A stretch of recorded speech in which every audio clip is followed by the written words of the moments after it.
We're going to the guest line for our guy, Brian Hoyer, former quarterback, New England Patriots, podcaster, expert analyst. Mr. Hoyer, how we doing What's this up, week? Brian? Great. Let's go Sox. That's right. Let's go Bubba. Sox. There we go. Hate the Yankees. I hate the Yankees. Do you really, or did you learn to hate the Yankees when you got here? No, I grew up in Cleveland, so I hated them then too. And I have some friends now who are like, come on, support your hometown team. And look, I grew up with the Indians, not the Guardians, okay? So I'm a full-blooded Bostonian now. I love what they've been doing. I love Roman Anthony, the Roman Empire, Garrett Crochet. I love everything they got going on. There we go, B. Hoyer. I like that, Yeah, man. a baseball fan. You know what? I'm from another Baseball place was too. my best sport. Oh, was it really? Brag. What? Yeah. Tell us. Yeah. What was your position? I mean, mainly, I would have kept going as a pitcher. I was a pretty good pitcher, threw in the low 90s, won the state championship as a sophomore. Not to pat myself on the back, but I could hit too. So I live vicariously through my son now. He's a pretty good baseball player, and I love coaching him up. Do you ever dream or think, what if you had pursued the baseball path? You know what? I think as an 18-year-old kid, when I was kind of forced to make that decision, in my mind, I was like, oh, there's a lot of guys who throw in the low 90s. I didn't think of developing and getting stronger and bigger and maybe throw a little bit harder, but it worked out pretty good. Yeah. Did you ever pitch to Brady? No, I've never pitched to him, but I think I could strike him out easy.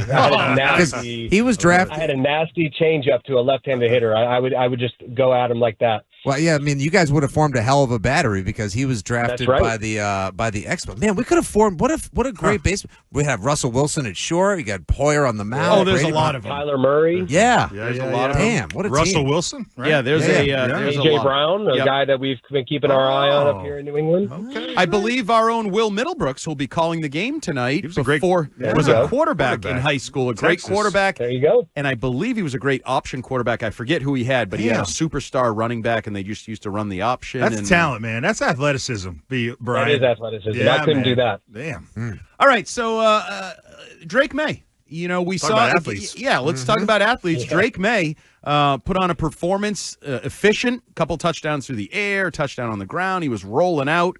That touch play. We were talking about it earlier, that little touch play rolling left where he hit Hunter Henry. If that play was made by Patrick Mahomes, it would be all over every TV network. And now we got one of those guys that makes that play. What'd you think of Drake Maye? And is this just sort of a natural evolution of where his game is going? Yeah, there's no doubt about that. I mean, that play, the vision to have that play to be sprinting full out, sprint to your left and zip it through that window, that's Mahomes, that's Josh Allen-esque. And so that's what we all thought, he would get to. I think the one thing you're seeing is just a comfortability level that is getting him. I mean, you talk about, what is he, first in completion percentage? A lot of that has to do with knowing the intent of the play and getting to the right reads as quickly as you can. And I see that from him, especially this past week. I think a lot was made of his connections with Diggs, and you see Diggs being moved around all over the field. And one of the most impressive throws to me was the fourth down back shoulder to Diggs to the field. I mean, you talk about trust in a guy, confidence with the rhythm that Drake took the drop and let it rip. It's clear as day that you're seeing this guy is very confident with where he's at, with where his understanding of the offense is right now, and it's showing out on game days. Brian, what did you think of, just the game plan? I mean, Josh McDaniels' game plan in week 1 versus week 4, it was a totally different. I just thought Josh was on point in his play calling. Is he getting more comfortable with his quarterback, and he knows what he's kind of got in the players? Like, what did you think of the game plan overall? With the moving pockets that he had from Josh McDaniels. Yeah, great point, Ted. I think the one thing you're seeing from Josh is he's adapting the offense as he goes, not only to the team they're going against. We've always heard it's a game plan offense, and I can attest to that, but the players that he has. So we saw a lot of pony personnel with 2 backs, a tight end, and 2 receivers, and that we saw some of those, the jet sweep to Gibson, and then the next play they fake the jet sweep, and then they run it left with Ramondre, I believe. And so he's pulling some of that stuff out. There was one, David Andrews and I were texting in a game where they pulled the left guard and the left tackle and left the end unblocking, and I think they had the tight end come back around. I mean, misdirection, things that he's seen. And also I think, look, adaptability. I mean, he's got a new staff working with him who bring a lot of ideas that you can see are implementing.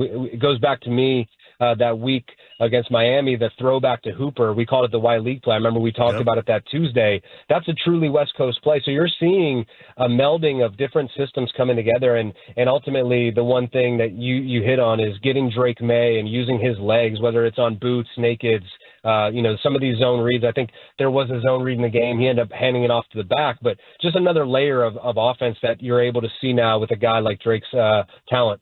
So, Brian, we're seeing all of these crazy stats now coming in about how Drake is the first guy since Brady in 07 to throw this completion percentage. I know it's nuts, and he's getting compared to Lamar and Josh and this and that. I'm not worried about all that going to his head. I think he's got the right infrastructure and the right mentality. But do you believe the way that he's been playing, this is what we're going to get, or are we just in scratch the surface mode? I think it's going to keep growing. I really do. I mean, I don't know if you guys saw, he was mic'd up for the game, and there was a moment at the end of the game where Josh was like, "Hey, great job. I'm proud of you." And the best part is we're only just getting started. And so I think, look, it's going to continue to develop as the year. Look, there's still going to be bumps. I mean, the guy is, what is he, 23 years old? We had him as a guest on our podcast today, and I told him, I said, one of the greatest things that I've witnessed covering you, getting to know you, is just he's a very humble, aw shucks type of guy. But we got to see a little personality come out the other day. He pulled the Cam Newton Superman against his home team Panthers. Like, you're going to see him continue to grow, and just hearing him mic'd up, the leadership that he brings. I mean, there's so much to like about this kid. He's so likable, and I think the progress on the field will continue to build because, look, it's 4 games in. They're just scratching the surface of, game planning and his feel for how Josh is going to call plays and things like that. And look, this Sunday night will be a real test, right? I mean, call it what it is. It was a great game, complimentary football, offense, defense, special teams. You're going into Orchard Park, and you're going to play the team who's kind of at the top of the mountain in the AFC East right now. And what can you do to try to dethrone those guys? And I think, Ted, I don't know if Bill ever said this to you, but on big games like this, he'd say, if you love football, then Sunday night at 8:25 at Highmark Stadium, that's where you want to be. It's not for the money. It's not for the glory. It's because you love the game of football, and it's going to be a great atmosphere. Former Patriots quarterback Brian Hoyer here on WEEI Afternoons. Brian, I was a guy that had some concerns in August about the offensive line. I went to some of the practices, and there were a lot of pass rushers getting through. There were a lot of issues, and now 4 weeks later, that does not seem to be a problem. So is that talent related, the new players they've brought in, obviously Will Campbell settling in, or do we need to throw some flowers towards Doug Marrone and the staff that has that line playing well? I mean, I think it's a little bit of both. I think the one thing you always got to remember in training camp is usually the early edge always goes to the defense. Ted knows it. I mean, that's just the way it goes. Always. Yep. These guys are aggressive. They're ready to get after it. And offensive line, there's a lot of communication. So you didn't really know who the starting 5 was going to be. And now you're getting into, Ben Brown has a great job filling in this past Sunday and does a great job. And so you're going to have those rotations in there, but also understanding the scheme, understanding protection. I think the one big thing that's really helped the offensive line is being able to run the football. I mean, we've seen the play action go up percentage-wise each and every week, and you can do that when you feel comfortable with the running game. And so they've got great balance right now. I mean, one of the best things you can say about an offensive line is you're not talking about them. And so for Will Campbell being as high of a pick as he is, no one's really talking about him. That means he's doing a great job. And David Andrews pointed out to me, he's like, look, I know the play, he wasn't really a part of it, but his first play of the game, he goes to block a guy and just pile drives him 10 yards and pancakes him. He's a tone setter, and he's got that nasty attitude, and I think it's rubbing off on those guys. Yep, he sure does. I want to ask you about just their zone coverage, okay? You know the 3rd and 15 play to Steph Diggs over the deep over. You talk about, like, I feel like Diggs is an expert in finding the space in zone. I feel like, do you think maybe they're playing zone because of the running ability of Drake Maye, and it's allowing Steph Diggs to kind of go off because he's excellent in finding the pockets of weaknesses in the zones? Is that a true statement? Are you seeing the same thing?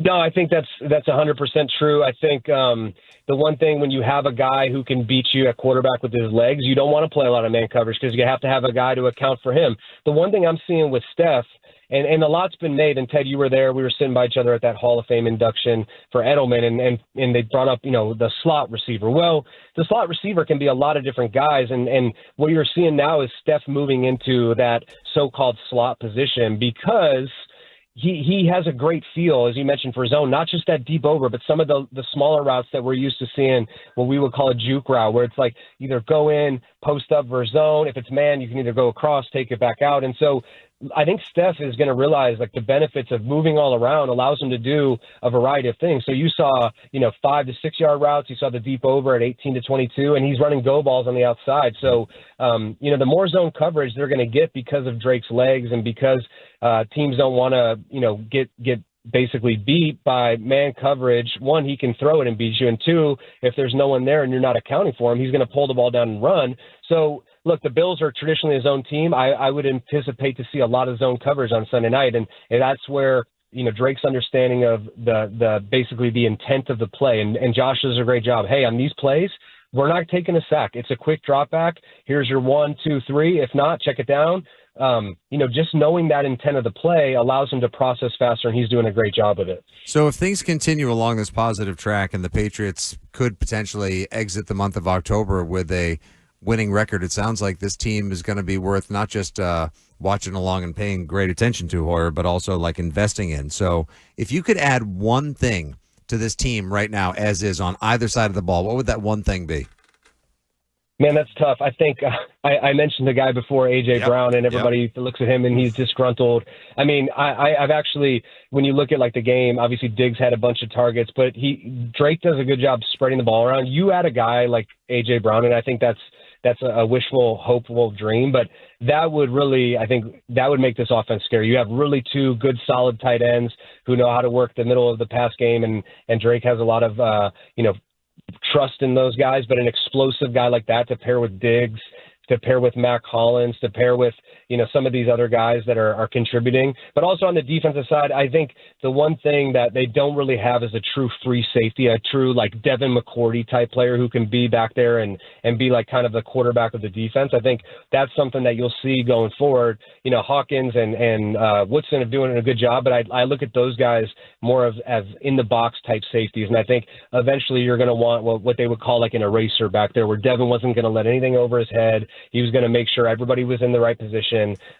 So kind of a look on both sides of the ball, I think what would be great, to add to this team going forward. So a little over a week ago, we were talking about 5 turnovers and penalties and a disappointing loss. Yep. A week later, you blow out the Panthers, and that's great. 1 o'clock on a home game, Gillette Stadium.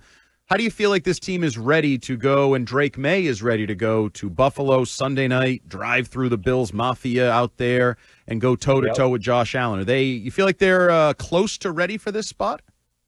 I think they are. I think the one good thing is, it was a wake-up call. They turned the ball over against Pittsburgh, as you mentioned. I mean, if they don't turn the ball over, even if you take 2 of those turnovers away against Pittsburgh, you probably have a similar outlook to what it looked like here against Carolina. So they've realized now, look, we just can't beat ourselves.